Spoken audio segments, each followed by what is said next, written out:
What an attractive algorithm. Okay, so we're going to sort the numbers out into buckets. The idea being that in each step the computer executes, it chooses not between one of two things, but between one of a larger number of things. In this case, it happens to be 10. So I don't know if they're already sorted or not, are they? I hope not. No, they're just sort of random. Okay, cool. So pick up the first, we'll have a pile here called unsorted. The algorithm is, and there are n items in the unsorted pile. Pick up one of the top item from the unsorted pile. We're not going to compare it with another item. That would be a comparison sort. We're going to go straight away and put it in the right spot without doing any comparison. Which spot would you like the computer to put the day of the derivatives? 10. Number 10. Okay. Well done. It's just like picking up numbers and putting it in the index sort. It's just like picking out numbers and putting it in the index. It could have been called picking out numbers and putting it in the index sort. But bucket sort sounded sexier. What's that? Sort of do this sort. Say you had a number that's like 6 million, you'd have to allocate 6. Oh, yeah. Hold on to that question. Ask me that question in a sec. Yeah, well, I mean, that's a good limitation of this sort. Computer, please pick the next number from the unsorted list. Algorithm, where do we want him to put it? 6. Okay, you can do it. Is that a 6 or a 9? Is it a 6 or a 9? It's the fifth element that is confusing. It should have 5. Okay, twins of evil, that should have 2, shouldn't it? It's got 3. Where do we put that? 3 piles. See, it's very easy, isn't it? This is how we'd like an algorithm to be, that its execution is mindless. It's a series of small mindless steps that collectively produce a wonderful sort of emergent property. The vampire circus, where does that go? Number 6? Goes in bucket number 6. Oh, we've already got something in 6. Doesn't matter, just chuck it in the bucket. We'll worry about that later on. 4. Where do we put the 4? 4. It's a bit patronising doing this, isn't it? Okay, let's just do the rest. Quickly, hold it up so they can see you putting it in the right bucket. But let's assume... Yeah, just do them all. One at a time, though, so we can count. 7, 6, 2, 5, and 8. Thank you very much. So, just you can sit down. You can have the comfy chair. So, can everyone see how many steps did we do then? N steps, or maybe we'll say picking it up and moving are 2 different steps. So we did 2 n steps, or maybe we're going to say pick it up. Reading it and moving is 3 steps, so it's 3 n steps. But whatever it was linearly related to n, so we did order n steps. In order n steps, we've placed them in the buckets. Now, we haven't sorted them yet, because I'm only accepting a sort when, at the end, we get a pile of sorted DVDs. So what's the next step? First step is the scattering step. We've thrown it to the buckets. Second step is well, in a sense, the whole thing is the sorting step. The joining step. What would be the problem if we just joined them right now? Yes, number 6. Hold up yours. He has 3 with 6. Does anyone play bridge? Does anyone know the rules of bridge? Yes. What's the highest suit? Spades is the highest. What comes next? We should write this down. Spade. Oh, I can't draw a spade. Looks like that sort of thing. Spade then, is that upside down? No, that's right. Okay, what's next? Hearts is, oh, see, they're clearly different because they're upside down. All right, what's next? Clubs? And diamonds. Okay, so does anyone else have multiple ones? No one else has multiple ones? I thought I had arranged for someone else to get multiple ones. Hope I didn't drop a DVD on the way over. Oh, no. Okay, well, we've only got one multiple one. That's all right. So what does number 6 have to do? Number 6, you're not a number. You're a free man. What's your name? Phoenix. Phoenix. That's an excellent name. So Phoenix has something else to do. What does he have to do? He has to sort these 3. How could he sort these 3? He could bucket sort them. He could simply bubble sort them. He could simply bubble sort them because he's only got 3. Bubble sort sucks for big N. For 3, that's all right. 3 is not much. So could you bubble sort, or whichever sort you like, and put them into the right order? Is that right? So diamonds is, oh, we'll put big on this side. I guess we're going from small to big. So the smallest should be diamonds, that's right. then clubs, then... Oh, you've done it perfectly. Well done. Thank you. Well done, Phoenix. Okay, so we've done step 1, the scatter. Step 2, the sort the bucket step, which is problematic, and we'll glossed over that a bit yesterday. We might look a bit more into that later on, or we might gloss over it again. And now we're going to do the final stage, which is the joining. So can the computer come over here? We shouldn't have asked the bucket to sort them, should we? We should have asked you to sort them, but you get the idea. Now go along and ask everyone to give them... You see, you knew you didn't have to go to him because you're a smart person, but as a computer you wouldn't know, so you'd have to say, give me all your DVDs, and you would give him nothing. Done it. Got it. 3.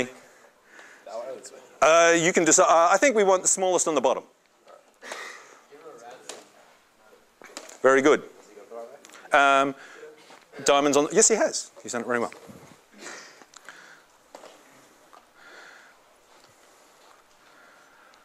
Thank you. How much work happened then?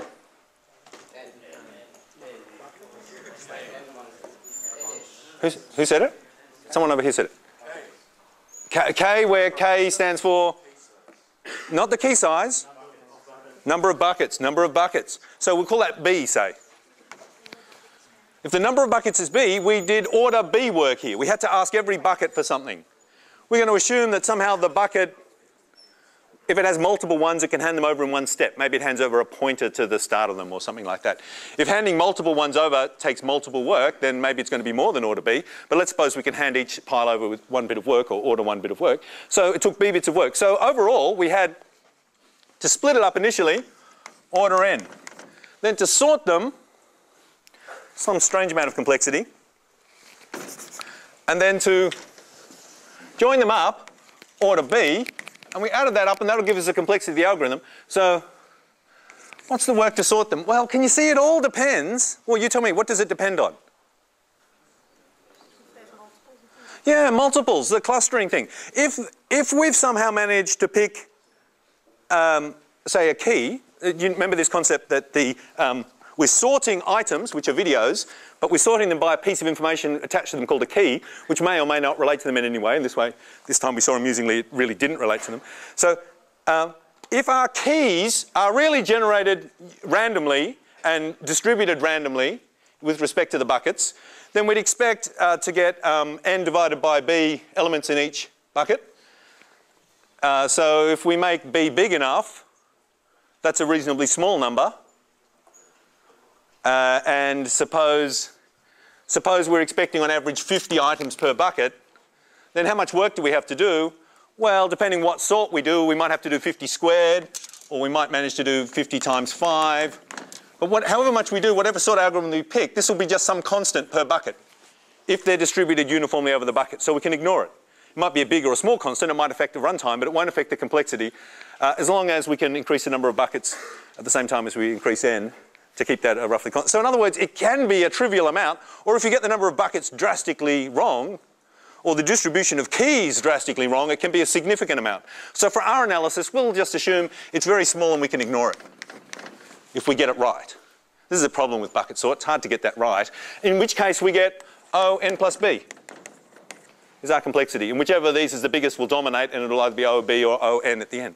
Now, yeah, you carry that around until you knew more information about n or b. You'd carry them both around, because it might turn out, if you threw away the b, it might turn out that some idiot implements it with 1 billion b's one day, and then that becomes really significant. So, because they don't realise that b relates to the cost. So I'd keep them together and only throw it away when you're sure it doesn't matter. Now, I'm not letting the people go, because I just wanted to check if there was something else we had to do with you. You've all done a fantastic job so far. So we've done a bucket sort. I guess we could do a counting sort with the people, but actually I don't think we will, because you're looking bored and you've been standing up for too long. So thank you very much. Can everyone give them a hand? They were very patient. Thank you, thank you. Sorry you didn't get a DVD. All right. Okay, and thank you, computer. That was very good. So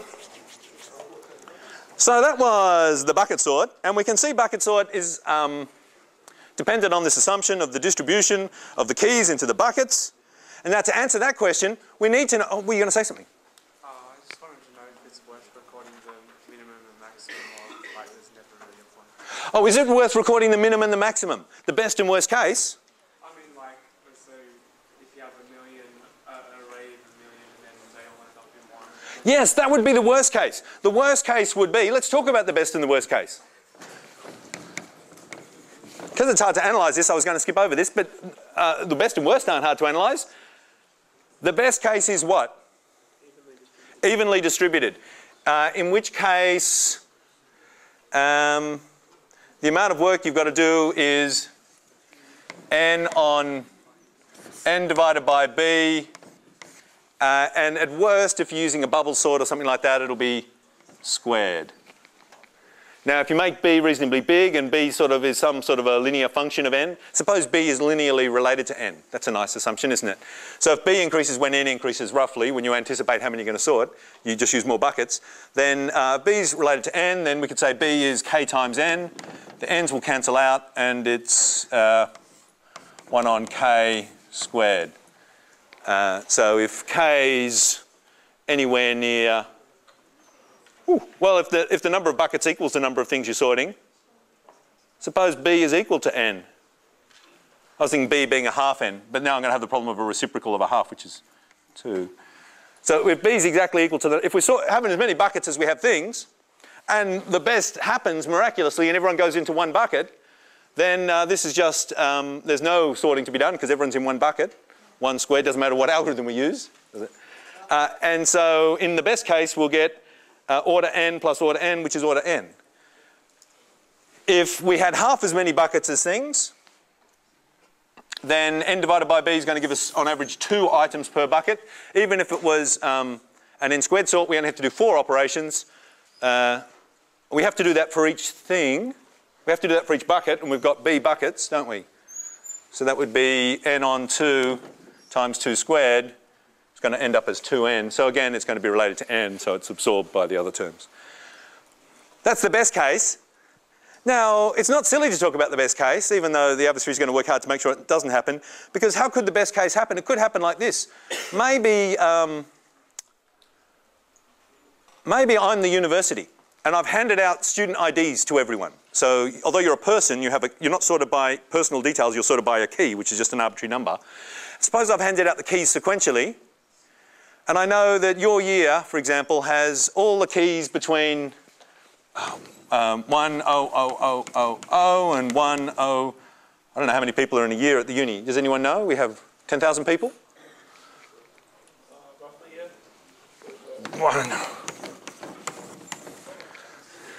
Okay, so I know that all the people that went to uni this year were allocated a number in that range. And I want to correlate 2 files. I've got a file with your bank account details, because we are a uni, and I've got a file with your postal addresses, and I want to match them up somehow. The quickest way of matching them up is to sort both files by the same key, and then top ones go together, the next 2 go together, and the next 2. So I just want to do a quick sort on everyone. I know exactly how many keys I've got. I happen to know they're distinct. I have a lot of information about the distribution of the keys. I know that they're sequential. So I'd simply set up 10,000 buckets. I'd run this sort, and I'd get a guaranteed best case performance. You see that? Everyone would go into exactly one bucket. Rarely it all works out as nicely as that.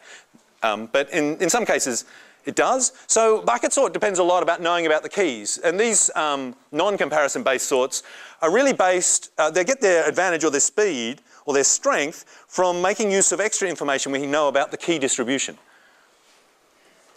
Now in this case, we can get key collisions. So our buckets might have multiple elements, and sometimes you can get clustering, like in movies. If you were sorting everyone's phone number in a movie, yeah, it would all cluster in the 555 bucket, so it'd be hopeless. So what's the worst case complexity? You're sorting 10,000 things, but they're all going in the 555 bucket. What's the complexity of the algorithm then? Well, it's a complexity of the sort used to sort the bucket. If you were picking bubble sort or something like that, well, you wouldn't for 10,000 things, but if you did, you'd be looking at 10,000 squared, which is a big number. It's about 10,005 or something. It's huge. So, so the story is we need to know a bit about the key distribution to make sensible implementation decisions there. But you get the idea of how a bucket works, bucket sort works. Someone suggested we could bucket sort again to sort the buckets. Yeah. Oh, you can't see the screen. Sorry. Thank you.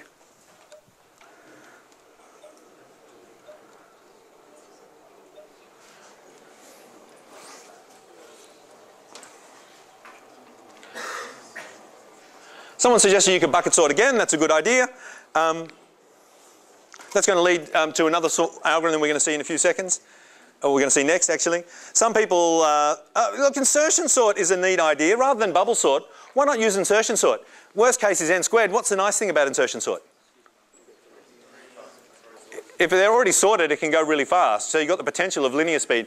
In fact, for reasonable clustering strategies, bucket sort using an insertion sort in the middle has an expected time of an expected linear performance.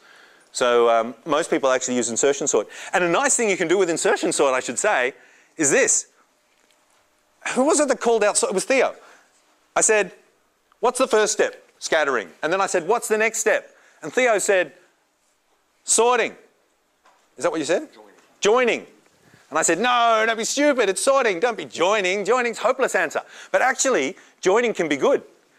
Here's what some people do that I think is very clever. They scatter into the buckets, then they join all the buckets together. What's the problem now, potentially? Wherever, within each bucket, well, the ranges will be close to each other, but within each bucket it could be slightly jumbled. Then what am I going to say next? Insertion sort over the...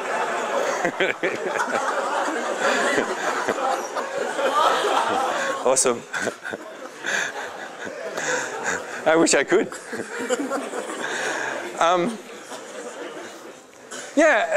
I had a good idea.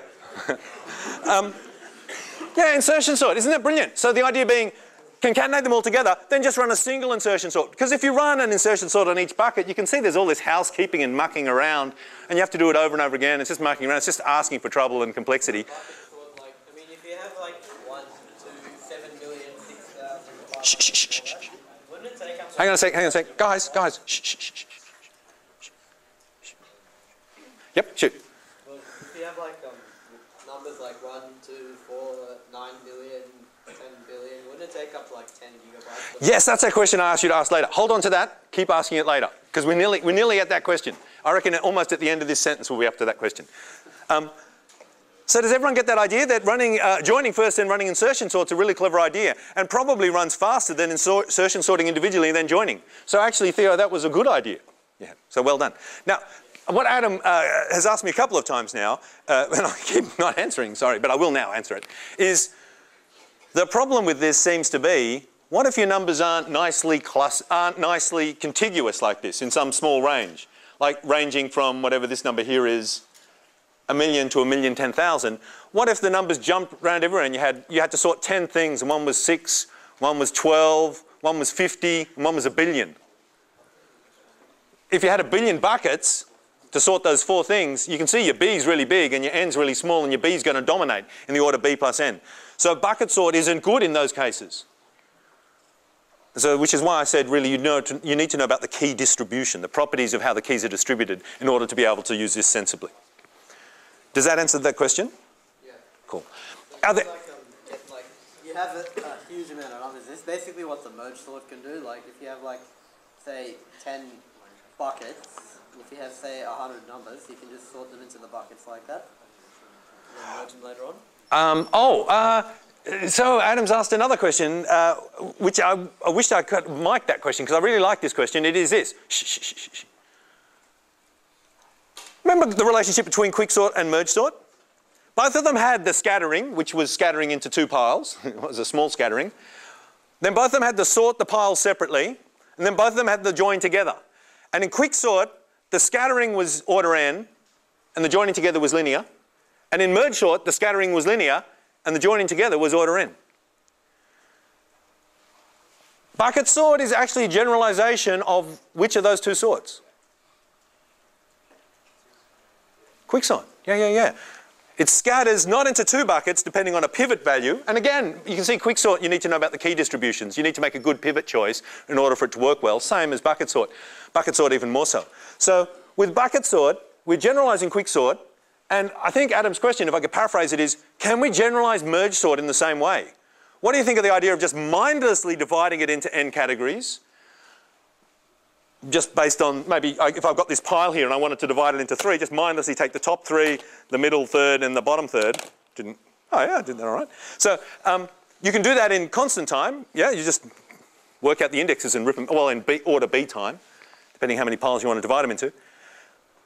So the scattering is super fast now, and you're guaranteed for it to be balanced, so you're going to get this nice best case performance. We then deal with our problem of sorting the individual piles however we want to. And now the joining is slightly more problematic than before. Instead of just concatenating them together, we've got to do like a 3-way merge or a 4-way merge or something like that. That's called an n-way merge sort. Now that's quite a clever algorithm too. So you should think about that. That's not one of the ones we're implementing in task 1, but that's a nice thing. We can generalize the idea that we applied to quicksort. We can also extend merge sort in the same way. Not as popular as bucket sort for reasons you might just want to actually try it out yourself and see what you think of n-way merge sort. Did I see a hand waving over here? No, sorry. Seeing hands. 1 bucket per key is the best thing. If only life was as good as that. It's like quicksort, complexity, and possibility. We've done it all. Counting sort. I was going to go and repeat the same thing for counting sort, but gee, I talked about it yesterday. We spent a long time going over it yesterday. If I went over it again today, it'd take a long time again, and I guess I'd be just as confusing as I was when I explained it yesterday. So my brilliant idea was, why don't I get you to confuse each other rather than me confusing you? So this is a presentation question for next week. If you're in the presentation pair, who's a presentation pair for next week? Cool. Your challenge, should you accept it, is explain to the rest of your class how counting sort works. Okay, which lets me quickly skip to the next point. Keys versus data. Have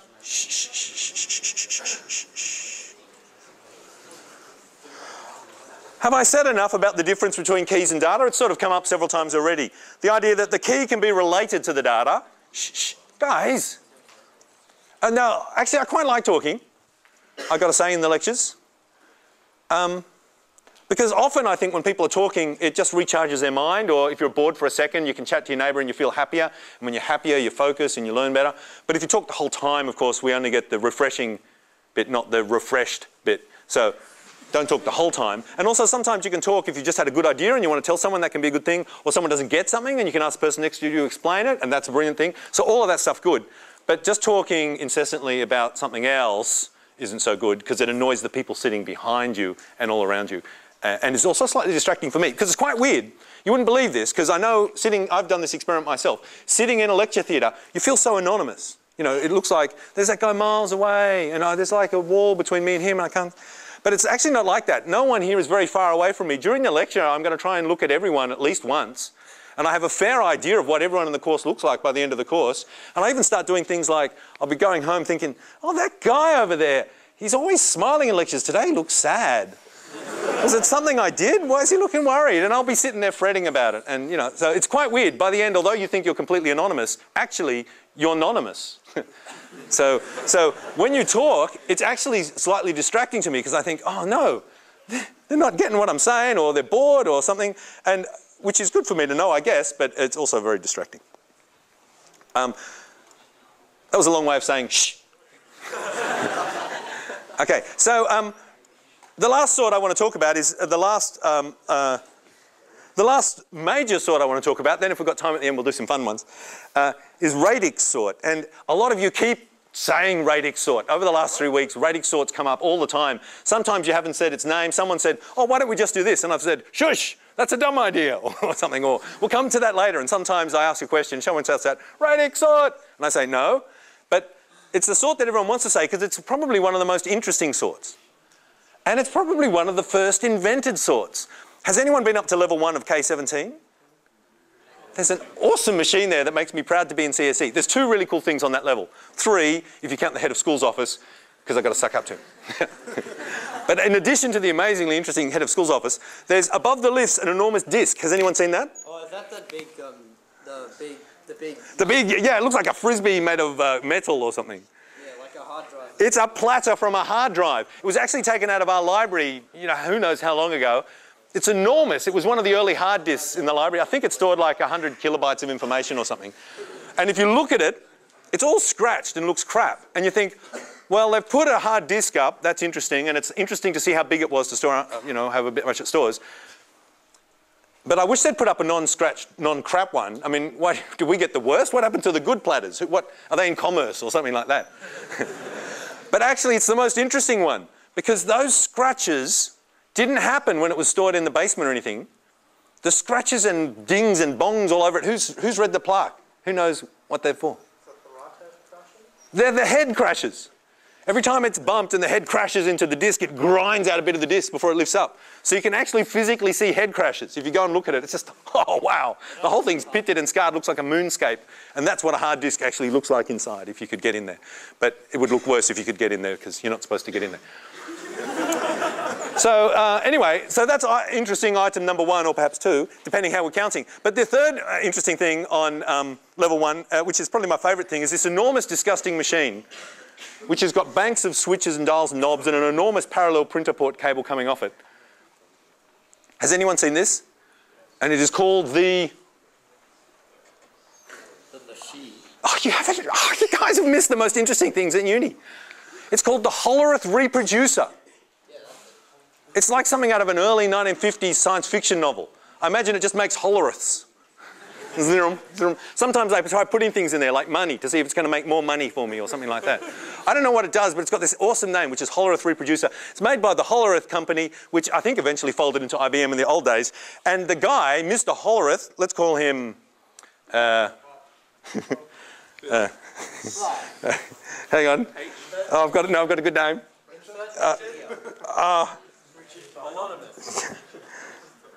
Ralph. Which is really funny for various reasons. Suppose we call it the Ralph Hollerith reproducer. Ralph Hollerith, around about 1890, in the 1890s, actually towards the end of the 1890s, but you know, that many centuries ago, was in charge of working out a mechanical way of tabulating the results from a US census that was running at the time, and built a machine called the Radix Sorter or something like that, that had punch cards for everyone in the US, and it had to sort them into order. Mechanically, using an algorithm. So he actually had to implement a sorting algorithm.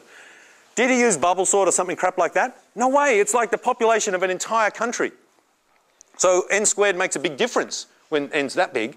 So he actually came up with, he invented Radix Sort essentially, which is really clever. It's the last, we're seeing it as like the ultimate conclusion to 3 weeks of talking about sorts. Well, it came first. What's that? Radix Sort? No, but the Hollerith reproduces in task 1. Yeah, Radix Sort's one of the ones in task 1. Yeah. I'll update the list, by the way, at the end of this lecture, so you'll see all the sorts. They'll appear on. So the Hollerith reproducer, let's talk about how Radix Sort works. The radix is like something to do with digits, it's to do with bases. The radix, what's the radix of our decimal system? 10. So it's like the base, isn't it? Radix Sort works like this. It's very, very clever. If you've got some numbers and you want to sort them, 101, this is my key. Okay, so I'm going to use properties of the key again. Again, we're examining, not comparing keys, we're looking at information contained in the key. 1327, 1294, 2613, 3022. Suppose this is my unsorted list and I have to sort it into order. Here's how the Hollerith... No, here's one way of doing it. The idea of Radix Sort is we consider each key is composed of sub-keys, depending on the size of the radix. In this case, say we're working base 10. So each key consists of 4 sub-keys. What about we do this? We pass through the number once, the data once, and we sort everything according to the most significant digit. Does that make sense? How many subpiles will we now have? 4. Yes. Could we have now? If I had many more numbers here and I actually used all the numbers up to. I think I know what you're doing now. Are you saying you're sorting out by the first key, then sort out by the second key? That's right. We're going to sort it by the first key. Then we're going to, that'll give us 10 subpiles. We'll then sort each of those subpiles by the second subkey. We'll then sort it, that'll give us 100 subpiles. We'll then sort each of those ones by the next subkey, and so on and so on. And can you see? We're going to get lots and lots of piles, but the number of piles we're going to get isn't related to n, the number of items. It's just related to the number of digits we've got here. So if we had a 6-digit key, we're going to end up with lots of piles, but we'll end up with the same number of piles regardless of whether we're sorting 1 billion people or 50 people. So if you have like a 64-bit sort and only have like 64... Well, if you had a 64-bit sort, you'd have 64 digits if you were working in base 2, but what would be a better base to work in? 16. Base 16 or base 32. Yeah. Then you Yeah. Because of course you can see the real pain's going to be, you're going to have to pass through all the data once for each subkey. So we're going to have to go through all the data once here, but we can put it straight into the right spot, the right bucket, the right pile, based on its key. And then we can go through all the data again inside each of those buckets, and we can put them exactly into the right order, exactly into the right sub-bucket. Does that sub-bucket or whatever? Does that make sense? Am I saying, I'm just saying the same thing over and over again. So basically, the complexity of this thing is n times the number of digits in our key, which we could say call k. So it's going to do nk work. Oh, that's a little n, isn't it? It's very clever. Do you agree it's very clever?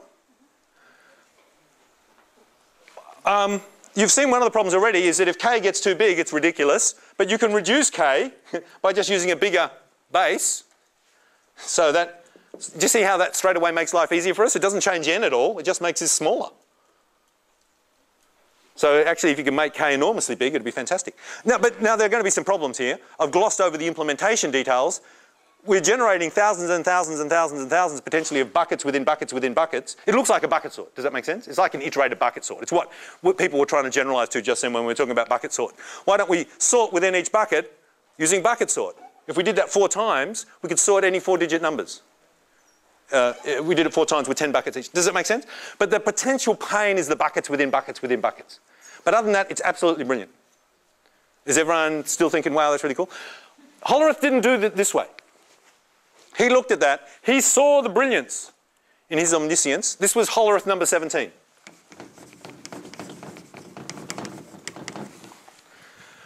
He saw the brilliance of this, I'm sure, but he also saw the proliferation of bucket problem, and he was sad. So he went away and thought more, and he said, but hang on, I could do this.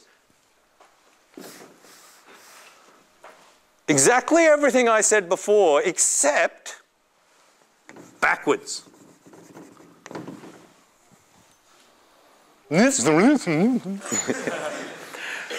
Sort by the least significant digit first. Then sort by that, then sort by that, then sort by that. Don't worry about sub-buckets. As soon as you've sorted them, recompile, put everything back together.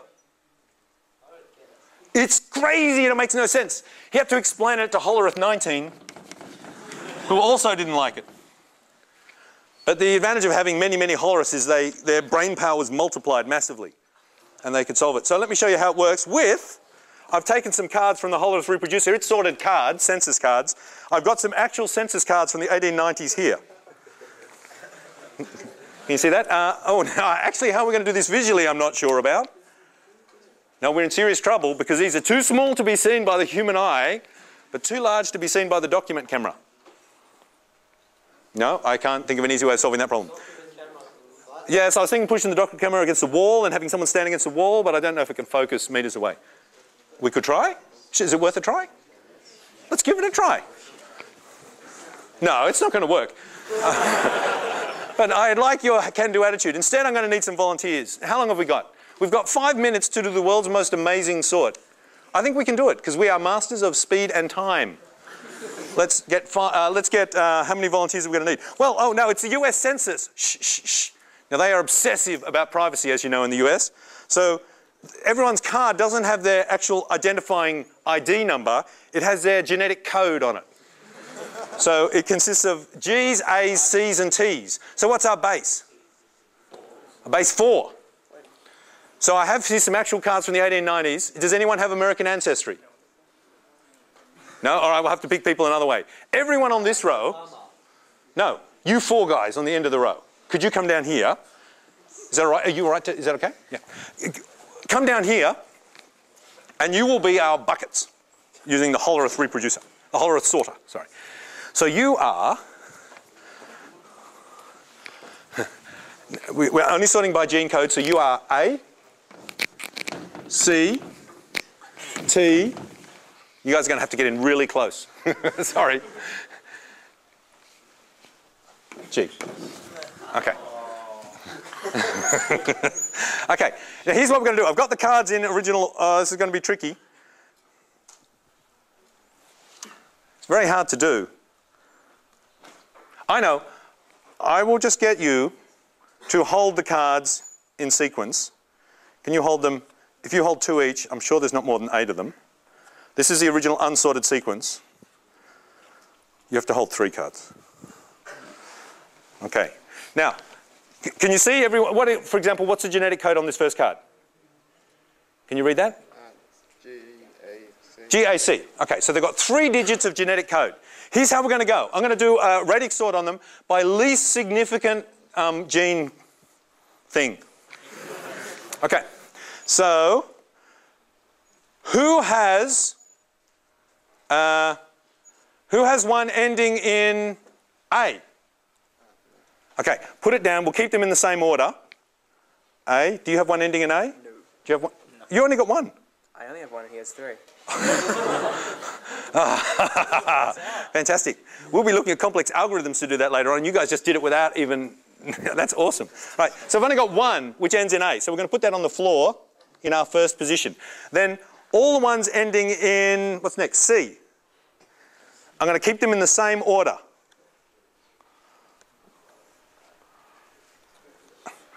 A masterpiece of visual demonstration. As you can see on the floor. Now, T. Who has a T? One ending in T. I'm keeping them in the same order that they were in the unsorted list. This is really important. When I encounter items in the unsorted list that have the same key, I want the algorithm to keep them in that same order when they're sorted. Some of you actually might already know what that's called. What property is it that called? Stability. A sorting algorithm is stable if whenever 2 keys collide, it preserves their original ordering. Okay, so I'm trying very hard to be stable here. Whenever we got multiple people holding up cards that meet my criteria, ending in A or whatever, I'm putting them in the sorted list in exactly the same order that they were in the unsorted list. And the last one is G. Oh, G comes before T. I'm not very good with the alphabet, sorry. Sorry, we'll just put that there. So we've now made a new partly sorted list, but it's only sorted by the last genetic couple thing. So here's the new list, show everyone what it is. You can presumably see it's not sorted. For example, the first letter of yours is T. And then you've got one beginning with G. And there's one beginning with A that's right down the end here. Keep them still in order. Okay. We've done 1 pass through. How many passes are we going to do? 3 passes. Now we're looking at just a middle letter. Who has a middle letter that begins with A? Yes, I've got to keep them in the same order. Oh, all of yours. Okay, I'll put them down. Do you have any? No. Who has a middle letter with C? Keeping them in the same order. Who has a middle letter with... oh, I've put G in... That's why I got confused. You guys didn't spot that. You did. You are laughing on the inside. Okay. G, middle letter is G. Keeping in the same order, middle letter is T, none. Okay, so now we've done 2 passes through. Are these guys going to be sorted? No way. The first one starts with G. The second one starts with A. That's not sorted already.